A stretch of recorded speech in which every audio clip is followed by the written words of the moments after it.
कुंड के महंत जी हैं, भैरव भैरवी के साथ ये मंदिर है। इसमें इसी के नाम पर पूरा नामकरण हुआ है। यहाँ पर आने जाने लोग जरूर करते हैं।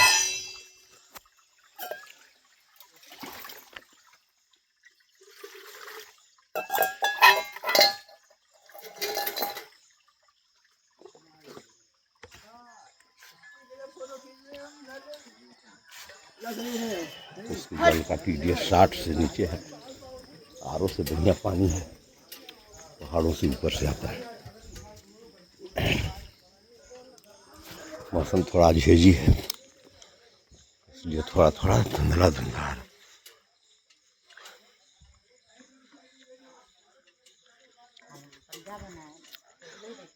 ये भैरव कुंड स्थित श्री यंत्र मंदिर है।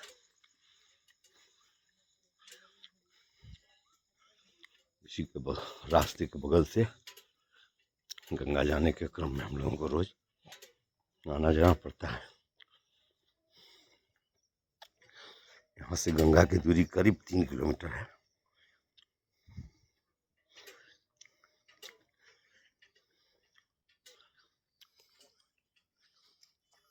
माता काली की प्रतिमा है, जिनकी पूजा तंत्र पूजा होती है। सब दिन तो नहीं, लेकिन अष्टमी की रात्रि में आपको विशेष दिखाई देगा, जहाँ खस्सी बलि होती है, 10-20 बकरे काटे जाते हैं, सैकड़ों बोतल शराब की व्यवस्था रहती है। ये मकार की पूजा कहते हैं इसको। 5 तरह की इसमें व्यवस्था होती है, जिसमें मांस है, मदिरा है, मुद्रा है, मैथुन है। इस तरह से कहते हैं इसको। पंचमकार की पूजा, पंचमकार की साधना करते हैं।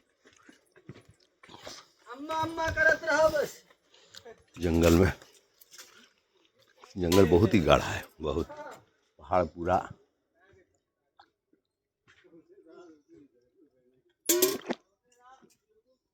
पेड़ों से आच्छादित है।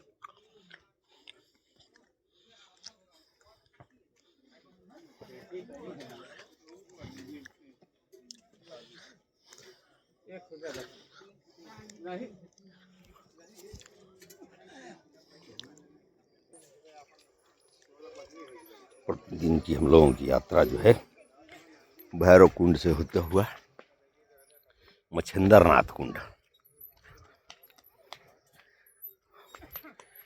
संत मच्छिंद्रनाथ के बारे में तो हो सकता है आप लोग जानते हो, बहुत ही पहुँचे हुए सिद्ध योगी थे। देखिए अभी राम भवन जी जो हैं, को खांसी हो गया है, ये बाकस का पत्ता खा रहे हैं।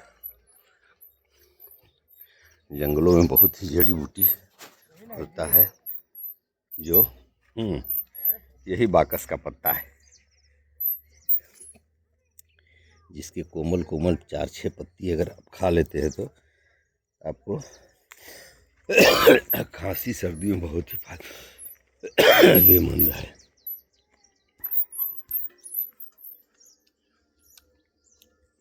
हरियाली तो जबरदस्त है। मच्छिंद्रनाथ जी यही साधना करते थे कभी। उन्हीं के नाम पर एक जल का कुंड बना हुआ है। कहते हैं कि मच्छिंद्रनाथ जी गोरखनाथ जी के गुरु हुए। कालांतर में घूमते घूमते मच्छिंद्रनाथ जी कामरूप में चले गए। वहाँ के राजा के स्वागत से प्रभावित होकर उसी के राज दरबार में हो गए। गोरखनाथ जी को संत के जमात में बड़ी बेइज्जती झेलनी पड़ रही थी। सारे लोग कहते थे, हाँ देखिए इसका गुरु जो है ऐसो आराम कर रहा है, सुंदरियों के बीच में पड़ा हुआ है, मदिरा पी रहा है, ऐसा आराम में जी रहा है, आसाम के कामरूप में बैठा हुआ है। इससे त्रस्त होकर गोरखनाथ जी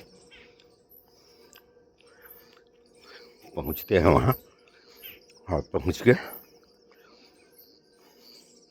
अंदर जाने की कोई व्यवस्था नहीं थी, तो नारी का स्वरूप बना के गायकों के साथ अंदर प्रवेश करते हैं। हम लोगों की जमात के सारे लोग हैं इसमें।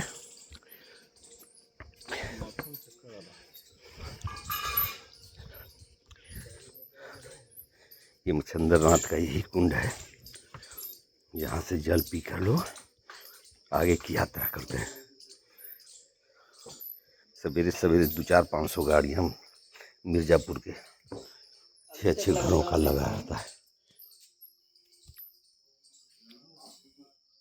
ये लोग अपने घर में मच्छिंद्रनाथ का जल मंगवा के पान करते हैं। इसी मच्छिंद्रनाथ का कुंड का जल हम लोग रोज का रोज पान करते हैं, तब गंगा की तरफ प्रस्थान करते हैं।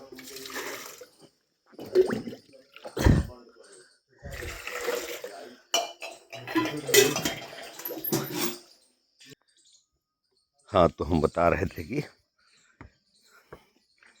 गोरखनाथ जी असम में जाके राजा के दरबार में पहुंचने में कामयाब हुए। गोरखनाथ जी बहुत ही अच्छे तबला वादक थे। उन्होंने तबले की थाप जब शुरू हुई तो उन्होंने पहले ही थाप में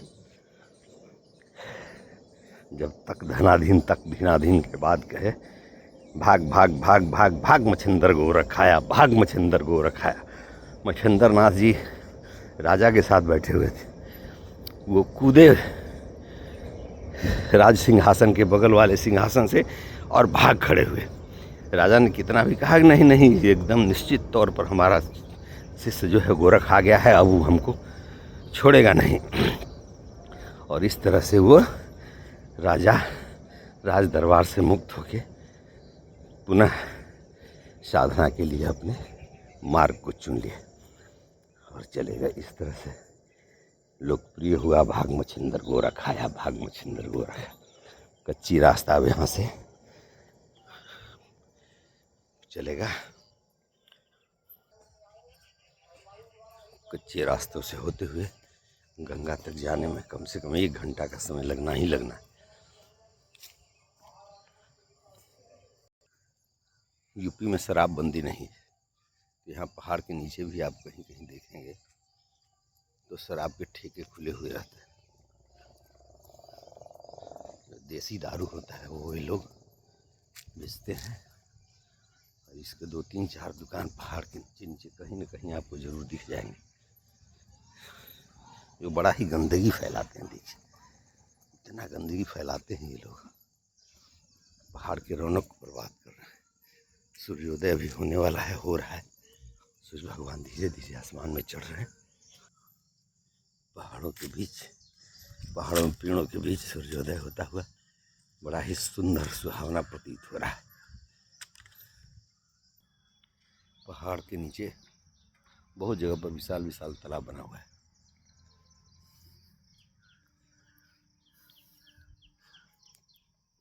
इस बार विंध्याचल में बारिश बहुत कम हुई है, बहुत कम, इसलिए जितने भी जल स्रोत हैं, जो झरने हैं, वो बहुत ही कम पानी दे रहे हैं। सामने जो पीला बिल्डिंग दिखाई दे रहा है वो माँ मंगला गौरी का मंदिर है, और जो ऊपर में वो लाइट दिख रहा है वो यहाँ का जिला परिषद का अतिथि गृह है। इसी में अमिताभ बच्चन ने 51 जोड़ा शादी करवाया था, 51 शादी कराई थी। मेला को सुचारू रूप से चलाने के लिए तरह तरह की व्यवस्था मिर्ज़ापुर जिला प्रशासन करके रखता है, जिसमें ये कंट्रोल रूम है, जिसमें सफाई वाले लोग की ड्यूटी मिलती है। यहाँ से मेला कंट्रोल रूम में यहाँ पॉलिसी बना हुआ है।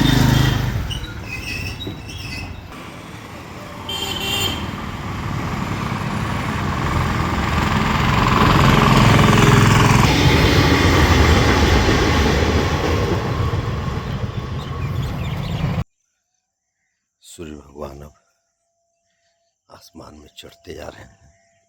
हम लोग भी अब गंगा के किनारे पहुंचने वाले हैं। अभी 700-800 मीटर रह गया। गंगा का किनारा में पेड़ बहुत जल्दी ही खड़ा होता है, गंगा की मिट्टी बड़ा ही उपजाऊ है। इंडिकेशन है संत घाट जाने के मार्ग। यहाँ से सामने जो दिखाई दे रहा है वो बिड़ला जी का अतिथि गृह है, जो बिड़ला जी ने अपने लिए बनवाया था। इसी पगडंडी के रास्ते हम लोग अब गंगा के किनार में पहुंचेंगे। इसकी भी एक अद्भुत कथा है। इसी अतिथि गृह में किशोर कुणाल जी ठहरे हुए थे, गंगा स्नान के लिए जा रहे थे, जो अपनी वो आत्मकथा में लिखे हैं।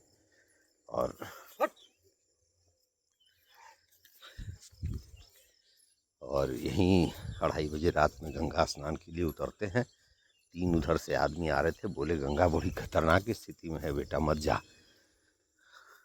बॉडीगार्ड को उन्होंने मना किया, बॉडीगार्ड फिर भी साथ चला। और जैसे ही गंगा स्नान के लिए जाते हैं और गंगा में प्रविष्ट हो जाते हैं, जो उन्होंने आवाज़ सुनी सिक्कड़ पकड़, और वही सिक्कड़ पकड़ के फिर वो ऊपर आते हैं कहीं दूर जाके। और इस तरह से फिर उन्होंने अपने जीवन की धारा को उसी दिन से उन्होंने बदल लिया और पूर्णतः आध्यात्मिक हो गए। और फिर जो कृति किए वो तो आप लोग सब जानते ही हैं। इस तरह से हम लोग पहाड़ से चलते हुए गंगा के तट पर आ पहुँचे।